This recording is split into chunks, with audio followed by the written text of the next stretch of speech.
por detrás de mi voz. Escucha, escucha, otra voz canta. Viene de atrás, de lejos, viene de sepultadas bocas y canta.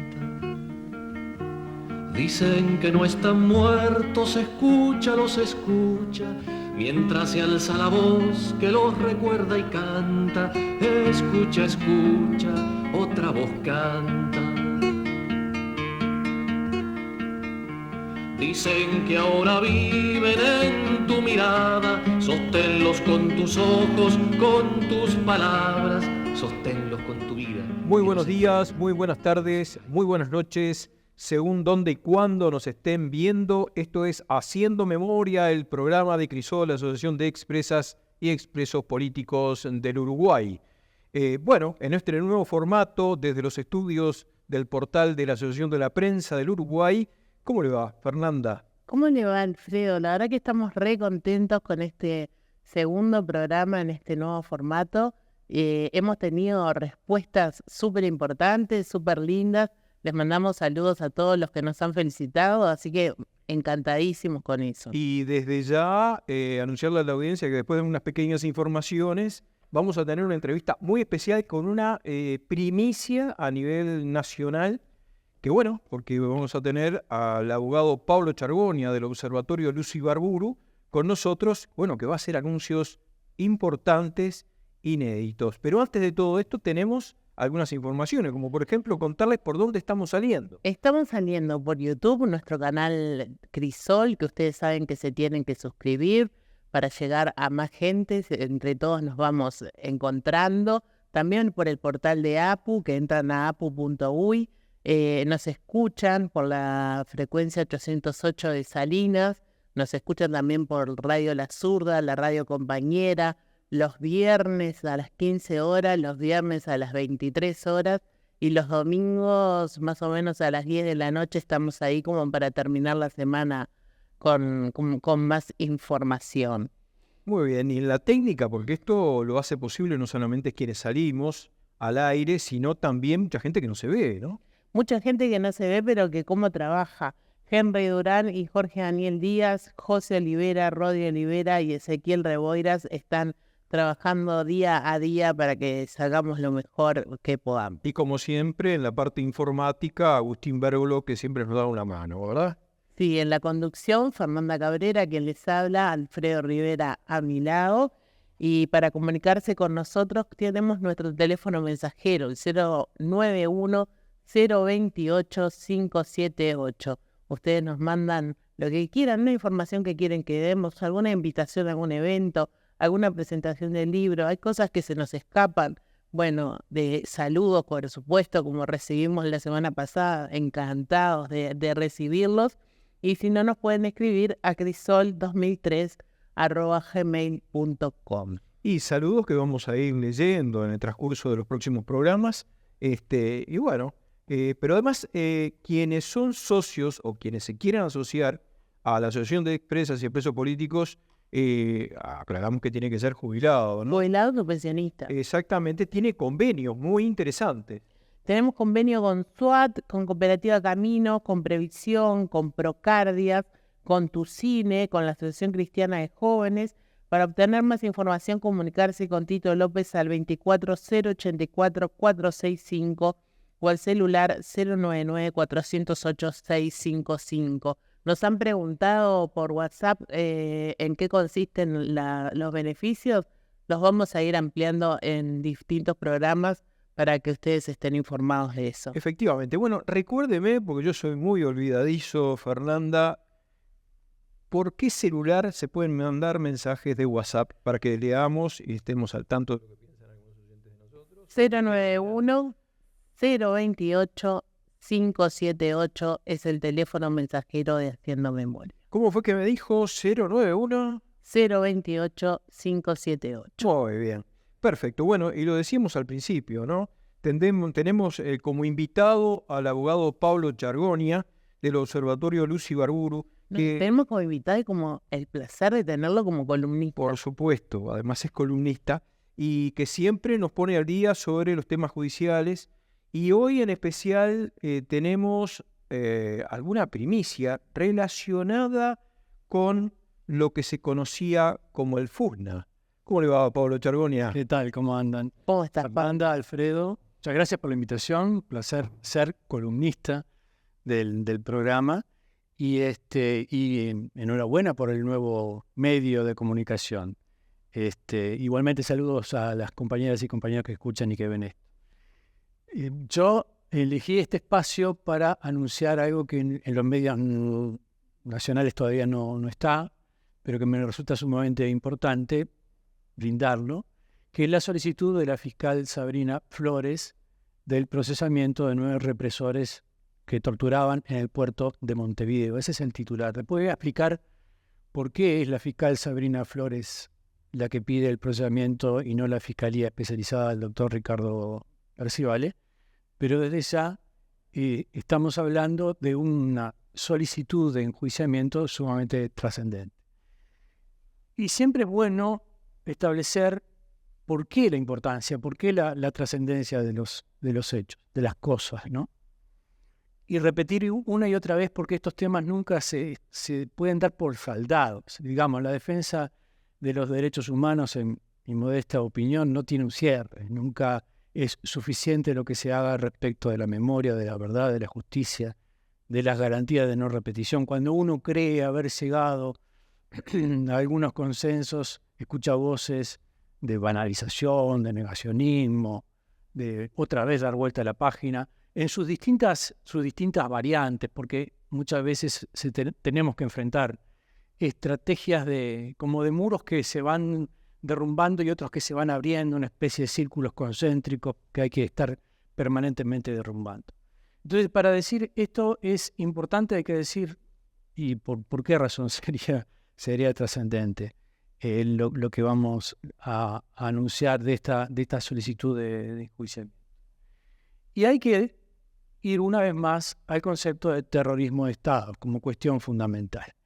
El pronunciamiento que hace Sabrina Flores, del que después voy a dar algún otro detalle, lo encuadra correctamente en el concepto de política de represión. Es decir, no estamos en presencia de estos hechos que dan cuenta o que se ventilan, que se investigan en este proceso penal, del comportamiento desviado de algunos integrantes de la Armada, sino de parte de un esquema, de una burocracia terrorista, de un plan político de represión, que dice la propia fiscal, se le llamaba doctrina de la seguridad nacional. Yo creo que también identifica que fue un plan premeditado, que no fue que a alguien se le fue la mano, ¿no? En lo absoluto, una elaboración, una estrategia, una táctica instrumental además a un modelo político económico que requería la eliminación de las voces y las organizaciones antisistémicas o críticas. Es imposible la transferencia de la clase asalariada a la clase propietaria sin algunos instrumentos represivos. Por ejemplo, el golpe de Estado tiene una connotación clasista. Fue celebrado por las cámaras empresariales, no podemos olvidarnos de eso. Y mientras las cámaras empresariales en su momento aplaudían la necesidad de un golpe autoritario, Bordaberry, ya siendo presidente de facto, disolvía la Convención Nacional de Trabajadores. Hoy tenemos que decir Convención Nacional de Trabajadores y Trabajadoras. La CNT la disolvía, declaraba ilícitas sus actividades, sus reuniones, ordenaba el arresto de 61 dirigentes sindicales. Todo esto ocurría en el mismo modelo que incluía entonces un plan político, un plan económico, un plan de agresión a determinados sectores sociales y por supuesto que tenía enemigos.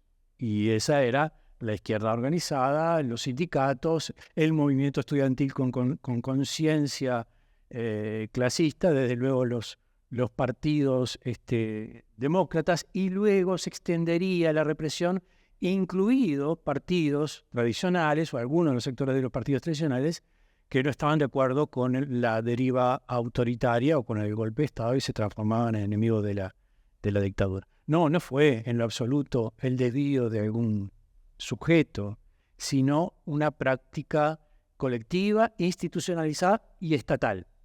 La palabra estatal es vital en este caso. Sí, totalmente, porque además es lo que define un crimen como crimen de lesa humanidad, es decir, es uno de los factores importantes. Cuando el Estado, la organización institucional, en principio o jurídicamente o formalmente creada para la coexistencia pacífica, se transforma en una organización criminal, no hay dónde guarecerse. Digamos, si yo salgo de acá y soy víctima de un delito, voy a alguna entidad estatal, se llama fiscalía, policía, jueces, quiero que me protejan. Cuando el que comete el delito es el propio agente del Estado, no hay protección ninguna. Por eso se dan dos circunstancias cuando el Estado comete el delito. Uno, la cantidad de víctimas.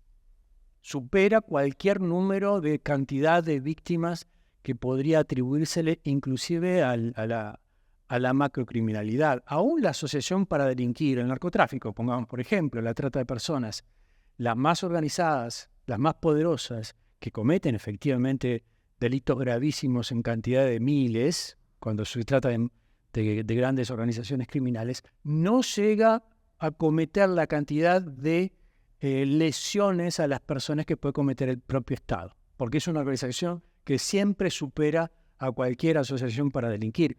Por eso, desde el punto de vista jurídico, desde el punto de vista histórico también, nos interesa mucho hacer esa distinción entre la asociación para delinquir y el Estado como organización estatal. Esa diferenciación de terrorismo de Estado, no todos lo cometen, sino quienes lo cometen son justamente el Estado. El Estado. La organización estatal quise decir como organización criminal. Exacto. Y de hecho, esto ha sido desarrollado en foros internacionales y se ha traducido en resoluciones de Naciones Unidas, de organismos regionales que definen al crimen de lesa humanidad como aquel cometido por agente del Estado o con aquiescencia del Estado. El término alude al caso de las bandas parapoliciales o paramilitares, que si actúan con eficacia como actuaron en este país en la época aún antes del golpe de Estado, como se sabe, durante el gobierno del Partido Colorado, se actuaban deteniendo, haciendo desaparecer, también hay que recordarlo, aún antes del golpe de Estado,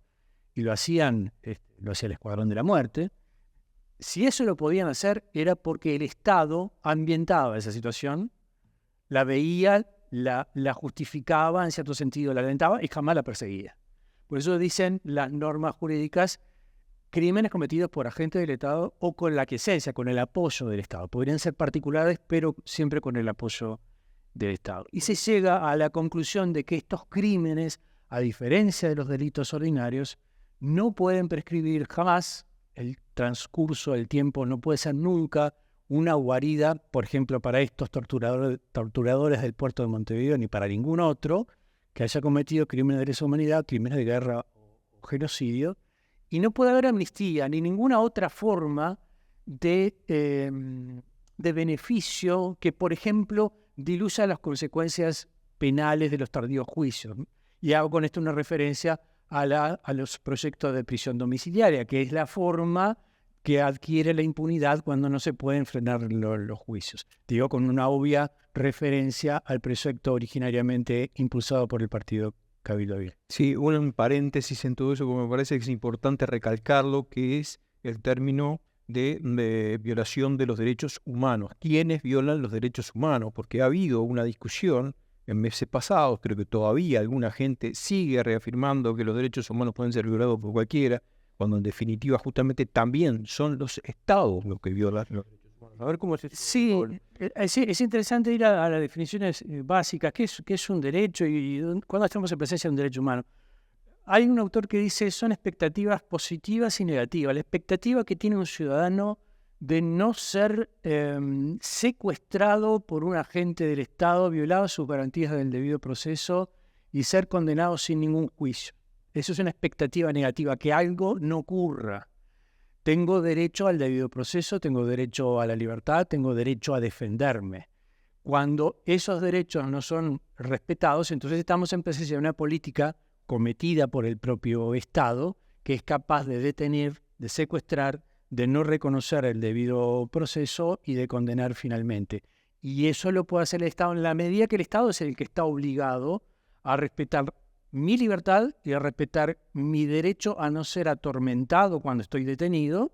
Hay plazos de 24 horas, 48 plazos en la Constitución de la República, a no ser maltratado cuando estoy frente a una autoridad policial.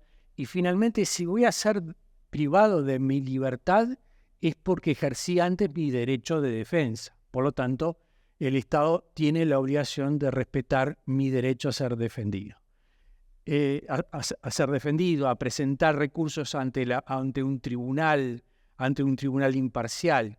Pongo esto como ejemplo. Estamos en presencia de un derecho agredido cuando esta expectativa negativa, esta expectativa de que eso no ocurra, sin embargo ocurre. Y el Estado es el que me va a detener de noche, y acá hago la referencia a lo que ocurrió en la década de 70, o de 68 al 85, para establecer los periodos históricos, pero puede ocurrir en otro tiempo. Esto también es bueno saberlo. Incluso podría ocurrir durante regímenes democráticos. Y es bueno establecer que si me detienen de noche, sin orden judicial, me encapuchan, me desnudan, me tienen de plantón durante un cierto lapso, todo eso implica violación de los derechos humanos. Todo eso implica que mi expectativa de que eso no ocurriese y la obligación del Estado de no hacerlo, porque para algo están las normas constitucionales y legales que establecen procedimientos, todo eso es arrasado por el Estado. Entonces es el Estado el que comete la violación de los derechos humanos. Es decir, toda vez que hay una política de aprehensión, de detención, de tormento, como en este caso cometido por el Estado, estamos en presencia de graves violaciones a los derechos humanos cometidos por el Estado, no por los particulares. Bien, perdonando esta pequeña cuestión que hacíamos entre partidos, que me parecía que es importante, ¿no? Seguramente tú más adelante lo vas a recalcar en otros términos, pero volvemos al pedido de Sabrina Flores, ¿no? Sí. Y volvemos para establecer que cómo se inicia esta causa. En el año 2012, compañeras y compañeros nucleados en Crisol, me importa especialmente señalarlo, se juntaron para dar cuenta de lo que ocurría en el puerto de Montevideo. ¿De cuántos compañeros estamos? 50 personas fueron las que se reunieron y declararon ante más de un juez, porque estoy hablando del año 2012. Y acá también hay que hacer un señalamiento. Pasó muchísimo tiempo. En el 2012, en sede de Crisol, se juntaron esos compañeros y compañeras y me pidieron que presentara una denuncia por tortura, básicamente, en 2 lugares en el puerto de Montevideo. En lo que entonces era Fusileros Navales, que funcionaba en una dependencia que hoy sigue siendo de la Armada, y en la Prefectura Nacional Naval. En estos 2 lugares hubo muchas personas detenidas, estas personas a las que se le violaron todos los derechos que mencionaba recién, fueron detenidos ahí y atormentados ahí. ¿Y cómo se comienza a formar esta denuncia? A partir del testimonio de ellos mismos. Les solicitamos que los compañeros y las compañeras redactaran, cada uno de ellos, lo que vivieron, con algunos ejes orientadores de eso que tenían que decir, que expresar, que era si podían recordar circunstancias, personas. No olvidemos que un juicio penal se trata básicamente de 2 cosas: la reconstrucción de la verdad material, ocultada siempre por el represor, que nunca va a dar cuenta de eso que hizo, va a presentar otra cosa. Lo va a presentar como una detención legal por la justicia militar y un procesamiento adecuado jurídicamente, todo lo cual es falso. El juicio penal, entonces, de la justicia penal ordinaria en democracia, derrumba esas versiones mentirosas, reconstruye la verdad. Y la reconstruye a partir del testimonio de los sobrevivientes de la tortura. Ese es un dato muy importante para establecer cuál es el valor de una denuncia en el ámbito de la justicia penal. Y el otro es la imputación, lo que se llama imputación, un cargo, una responsabilidad. ¿Quiénes son los responsables directos de estas cosas? Digamos, en términos de terrorismo de Estado y de crimen cometido por el aparato del Estado, ¿cuáles son algunos de los responsables? Porque en todos los juicios en este país y en cualquier otro, tiene esa circunstancia dramática de que alcanza solo a algunos, no a todos los que participaron, que por cierto son miles, toda vez que todo el aparato estatal participó. Pero entonces, precisamente en el marco del debido proceso, que ahora sí se aplica porque estamos en un Estado democrático de derecho, la imputación, el cargo, tiene que estar basado en prueba, en identificación, en separar el me parece, la duda, hacia alguna certeza para imponer una sentencia de condena. Esto también es importante decirlo, porque las voces de quienes sostienen que, y lo dicen hoy, las personas que están en Domingo Arena o los que están en prisión domiciliaria, que son muchos, son presos políticos, es un dislate, es una canallada, es un disparate absoluto, en tanto que los procesos precisamente están basados en la prueba de documentos, de pericia y fundamentalmente de lo que los sobrevivientes pudieron decir, llegan a decir. Entonces vuelvo al inicio de la denuncia. Ahí está por escrito una narrativa, un discurso del horror. El psicólogo Marcelo Viñar habla del patrimonio del horror. Ese conocimiento que tienen militantes populares de lo que hacía el Estado en épocas del terrorismo de Estado. Es una descripción, es un perfil del comportamiento terrorista estatal. Y todos ellos, cada uno con su psicología individual, diciendo unos más, otros menos, unos con más detalles, otros con menos detalles, pudieron dar cuenta de un panorama general de las cosas que ocurrían en dependencia de fusiles navales y en dependencia de la Prefectura Nacional Naval. Sí, esto es importante recalcarlo, ¿no? Porque sin restarle mérito a las declaraciones, al testimonio de las víctimas, que es una de las cuestiones más importantes, también está la documentación que respalda todo eso, porque se dice, no, fueron encarcelados solo con el testimonio y declaraciones. No fue solamente así. O sea que hubieron pruebas documentales de que esas personas denunciadas estaban en el lugar de los hechos y además hay más documentos. Cada vez que hay una condena en estos casos, intervienen 3 tribunales. Un juez letrado que condena, los condenados apelan. Hay un tribunal de apelaciones en lo penal integrado por 3 jueces que confirman la apelación. Los abogados de los condenados interponen otro recurso que se llama recurso de casación, va a la Suprema Corte de Justicia, 5 integrantes.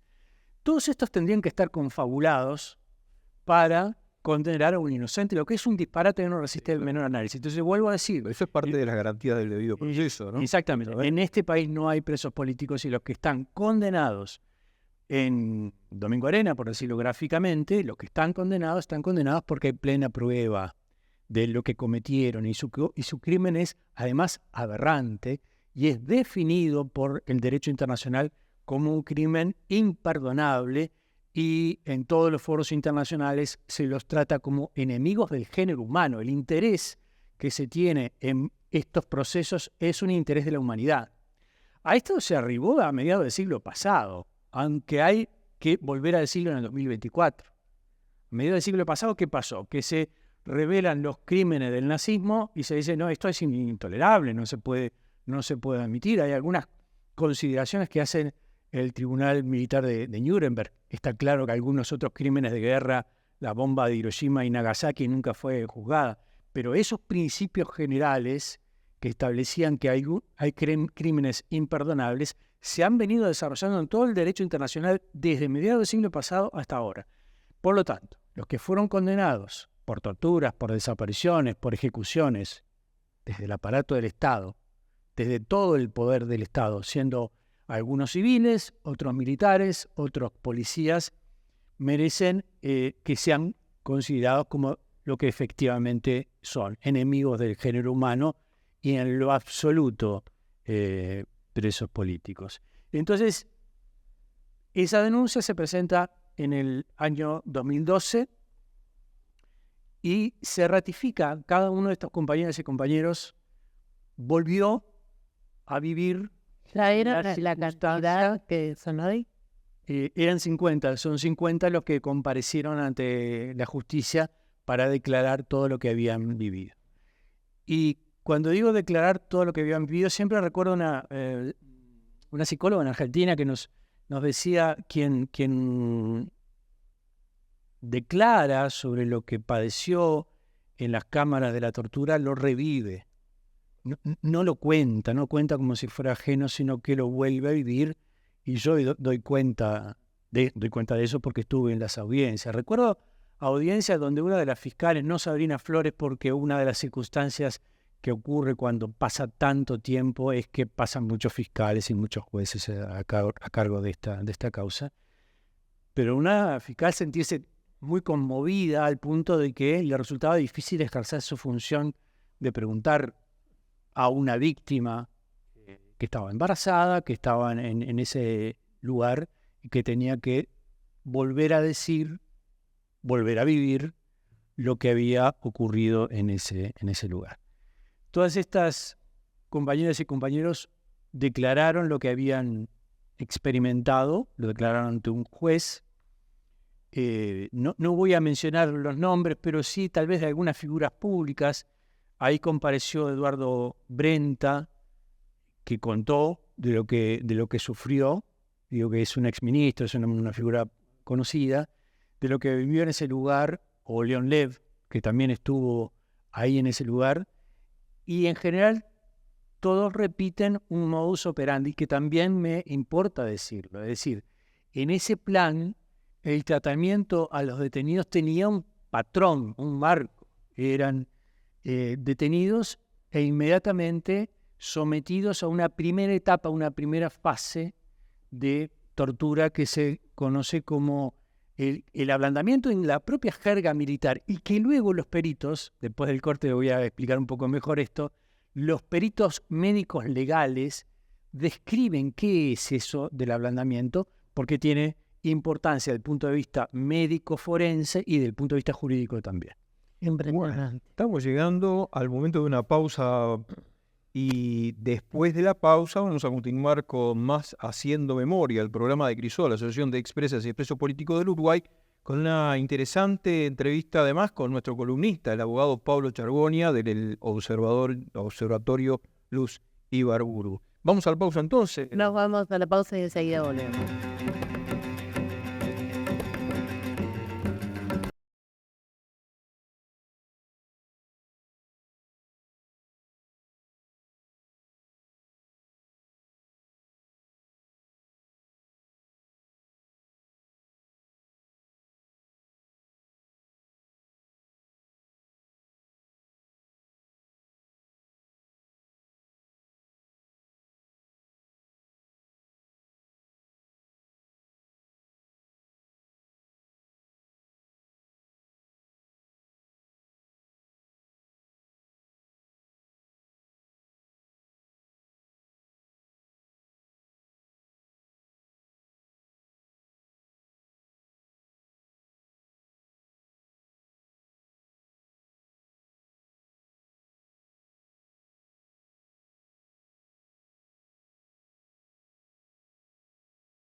Y volvemos de la pausa y seguimos con el doctor Pablo Chargonia, integrante del Observatorio Luz Ibarburu, Haciendo Memoria, el programa de Expresas y Expresos Políticos del Uruguay.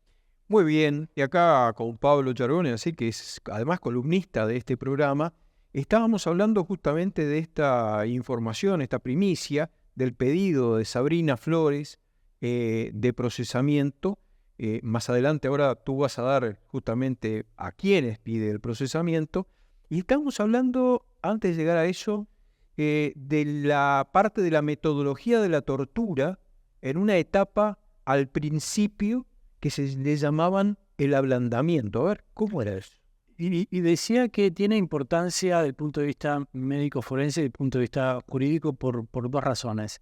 En muchos de estos juicios, incluido en este expediente de fusileros navales, obran dictámenes de la Cátedra de Medicina Legal de la Facultad de Medicina, en la que se describe qué le pasa al cuerpo y a la psique de un hombre y una mujer que son encapuchados, desnudados, colgados, se le aplica la picana, se le aplica el submarino, y concluyen desde el punto de vista de la ciencia médica. Hay bibliografía en esto porque desgraciadamente el tormento, la tortura de los enemigos es utilizada por los estados torturadores en todos los lugares del planeta.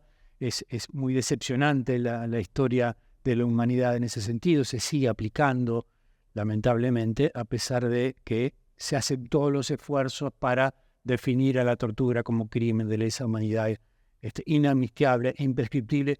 Nunca es suficiente. Por lo tanto, inevitablemente también la ciencia de la medicina, como la psiquiatría, como la psicología, analizan especialmente qué ocurre con el hombre y la mujer que está siendo sometido al trato inhumano, cruel y degradante por parte de agentes del Estado.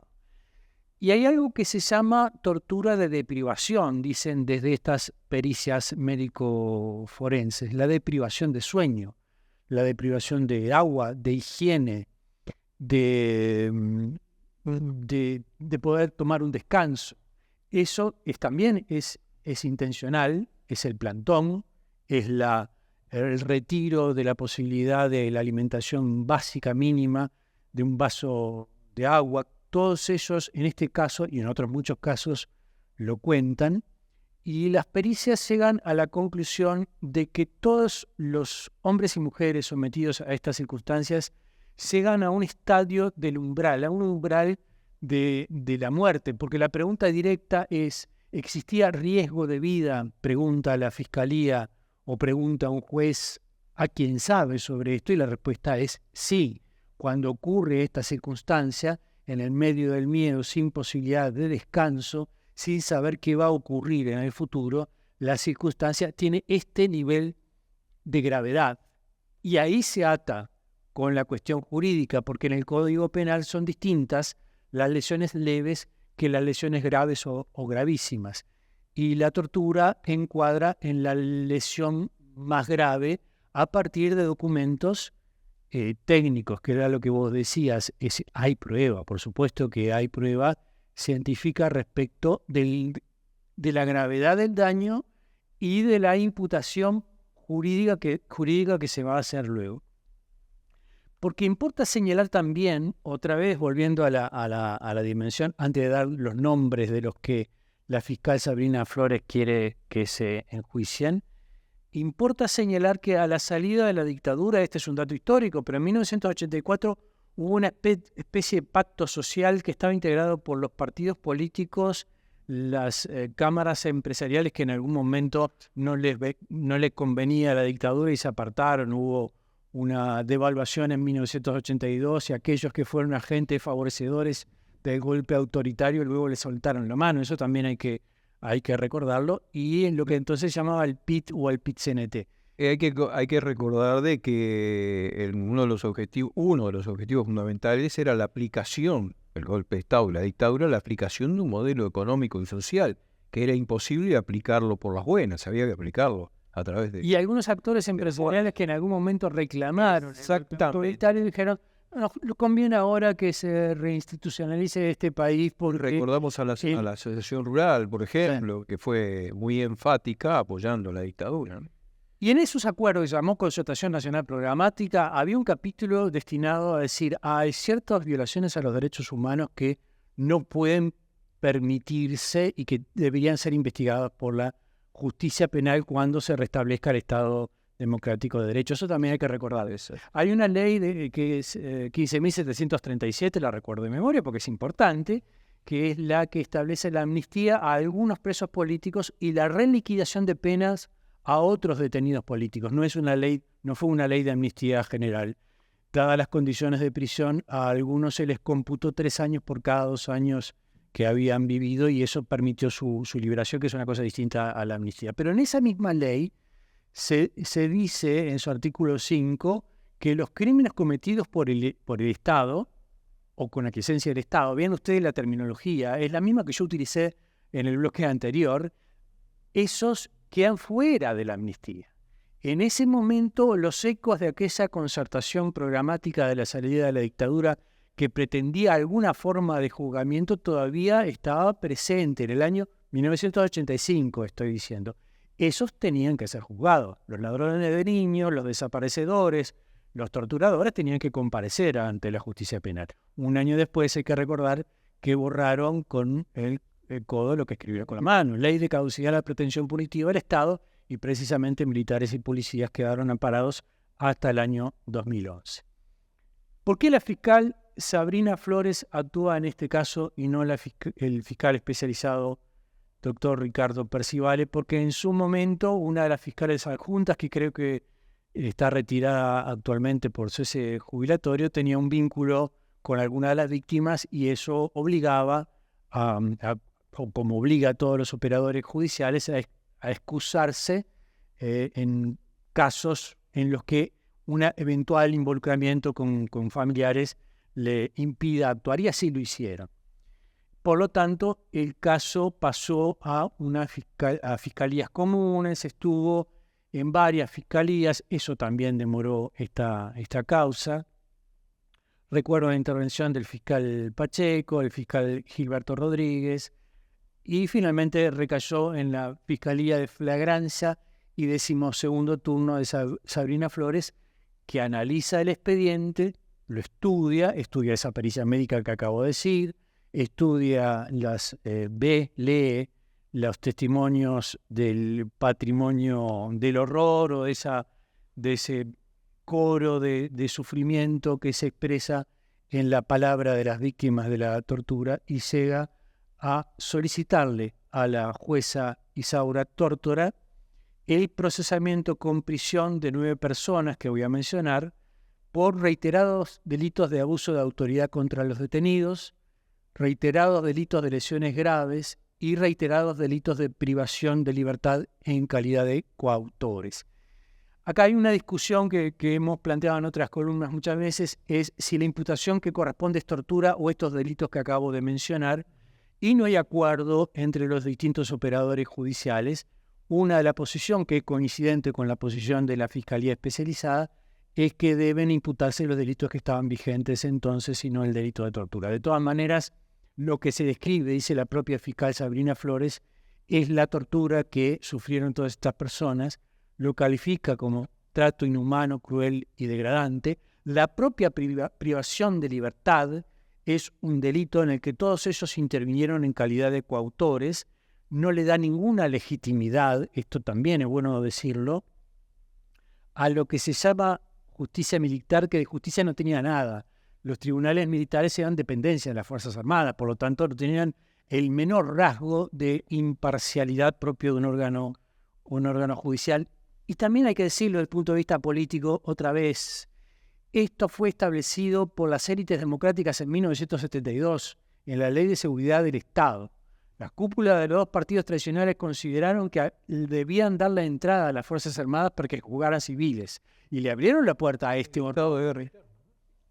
Posterior al estado de guerra interno. Y esa ley le da una atribución a un órgano de las Fuerzas Armadas que está para destruir al enemigo.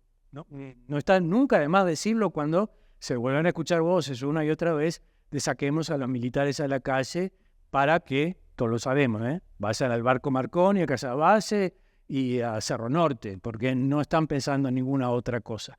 Cuando ese tipo de discursos se hacen es abrirle la puerta a la destrucción del detenido. No lo olvidemos porque venimos de esa historia. Entonces, Está muy bueno la aclaración que hacías antes de esto sobre la no tipificación de tortura, que en definitiva es un tecnicismo, porque la tortura existió.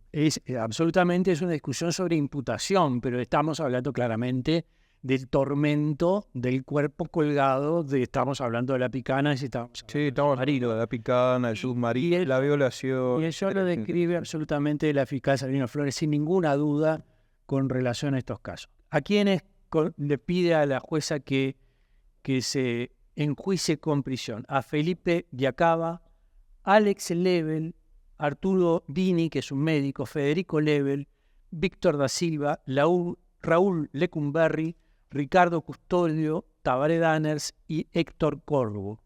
Estos 9 son 9 agentes del aparato terrorista que fueron denunciados.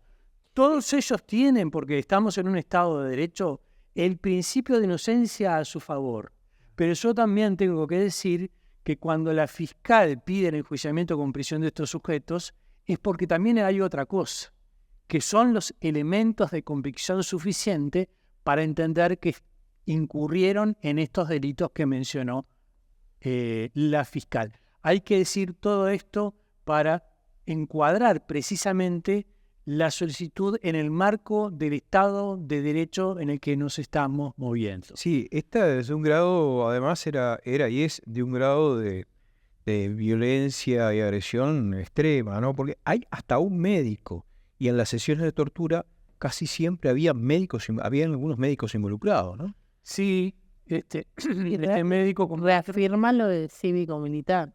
Sí, aunque este médico de todas maneras era militar, pero sin duda la dictadura fue civil y militar, no tenemos la menor duda, y siempre recuerdo que el primer procesado por crímenes de la dictadura fue un colega, un abogado, un senador del Partido Colorado, además en la democracia, integrante del Consejo de Seguridad Nacional. Estoy hablando del abogado hoy fallecido Juan Carlos Blanco Estradé, que no era militar, integraba el COSENA y fue canciller de la dictadura. Sí, hay que recordar que los médicos en la tortura ejercían la función de decirle a los militares o a sus pares de que hasta dónde podían torturar para que el interrogado fuera útil y no se les muriera rápido. Y hay que recordar la intervención del Sindicato Médico del Uruguay, el Comité de Ética, que cuestionó mucho de estos casos tempranamente, los primeros años del restablecimiento democrático. Creo que incluso aún antes, en el año 84, hay pronunciamientos del Código de Ética del Sindicato Médico del Uruguay, hay desafiliaciones también, toda vez que había testimonios en aquella época sobre el comportamiento de estos sujetos. Recuerda este médico recordar haber atendido a una persona joven que no podía estar en las condiciones que estaba. En su defensa, dice tampoco recordar cómo es posible que una persona detenida en 24 horas compareciera ante él, o en un periodo X compareciera ante él, una persona joven en esas condiciones. Le daba, recuerdo en la audiencia, tanta vuelta, todo esto está en el acta, tanta vuelta le daba que era evidente que había atendido a una persona que había sido sometida a la tortura. Sí, pero estaban los casos en los cuales este teniente tomaban la presión y le decían a los militares, decían, bueno, déjenlo descansar 10 minutos y síganle dando. Sí. Por ejemplo, era realmente dantesco, ¿no? Totalmente, era así. Y en este caso, una de las características de Fusileros Navales, que repito, es un edificio que está en el puerto de Montevideo, hoy sigue operativo, sigue dependiendo de la Armada.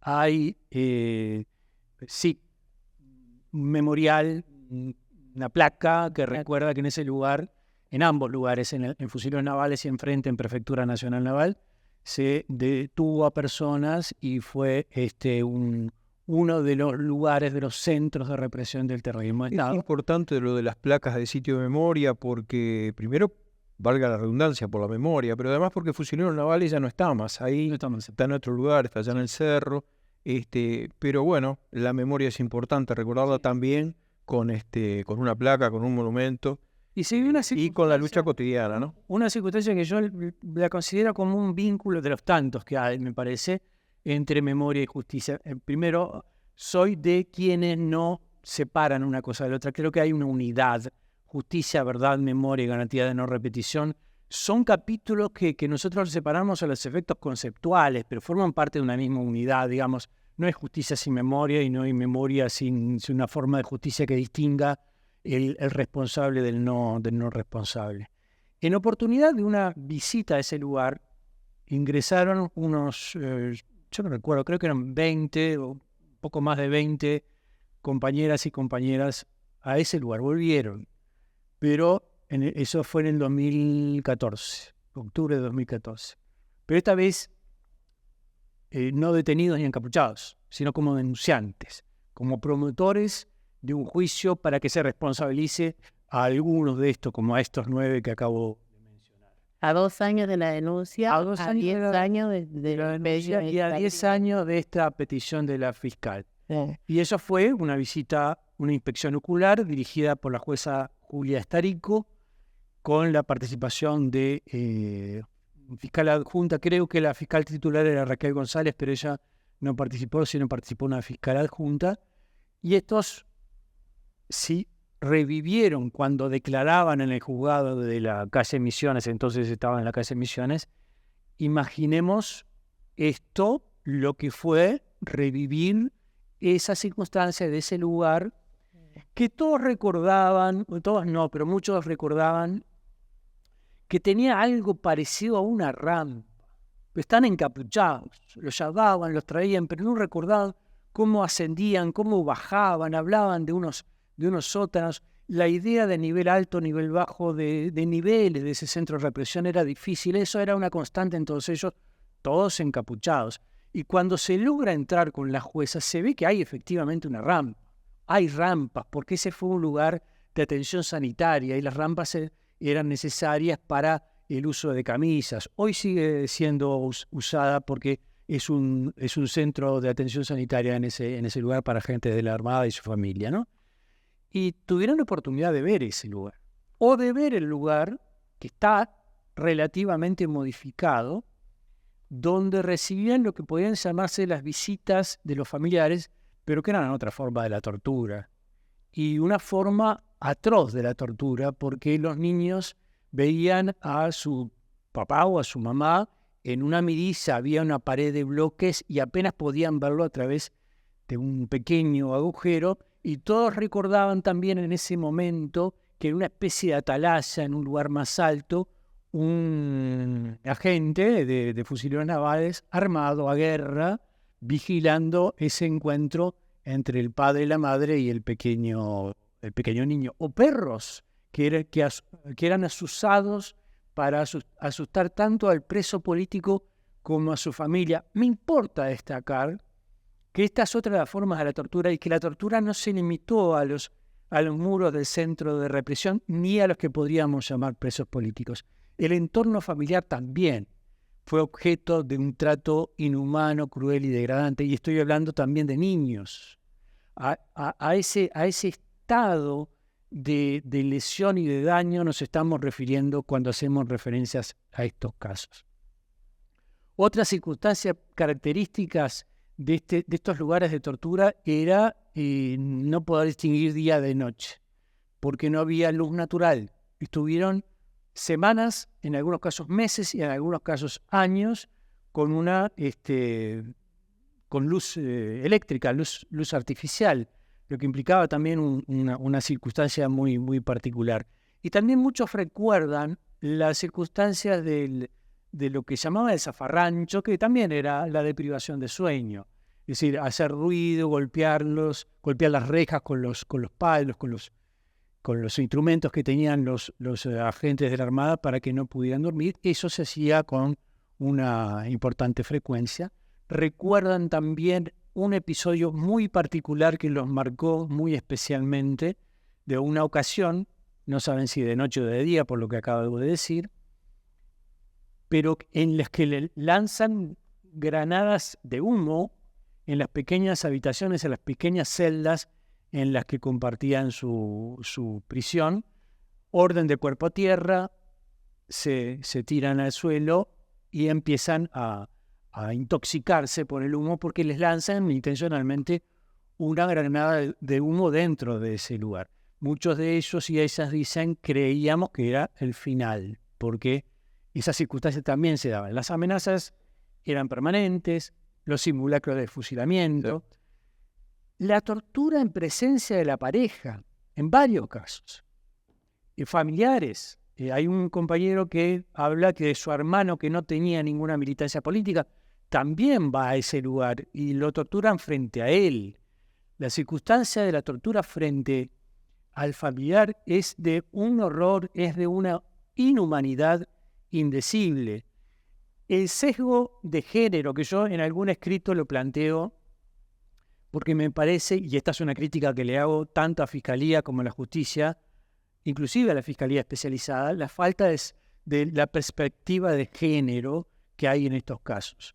La desnudez, la deprivación de la higiene en las mujeres, los toqueteos, los abusos, las amenazas con respecto a la libertad sexual, que eran permanentes frente a eso, a los hombres que realizaban esas amenazas y que muchas veces acometían esos actos contra la libertad sexual, eran permanentes, y a mí me parece que el sistema judicial no puede dejar de darle ese enfoque que me da la impresión que está faltando, porque solemos decir que a la violencia política que soportaron todas las víctimas de terrorismo de Estado, las mujeres detenidas en estas condiciones frente a una cantidad de soldados del género masculino que expresaban su violencia, digamos, patriarcal, era una violencia adicional que algunas compañeras soportaron. Tremendo, pero además era un ambiente, también lo deben narrar los denunciantes, en el cual el escuchar lo que le estaban haciendo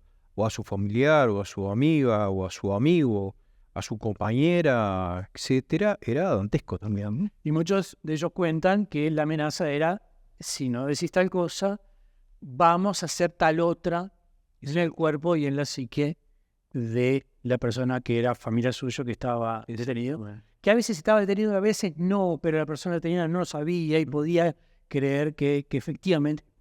Perfectamente. Y al estar encapuchado no sabía qué era, de quién provenían los gritos. Exactamente. Muchos de ellos cuentan, también tengo que decirlo, que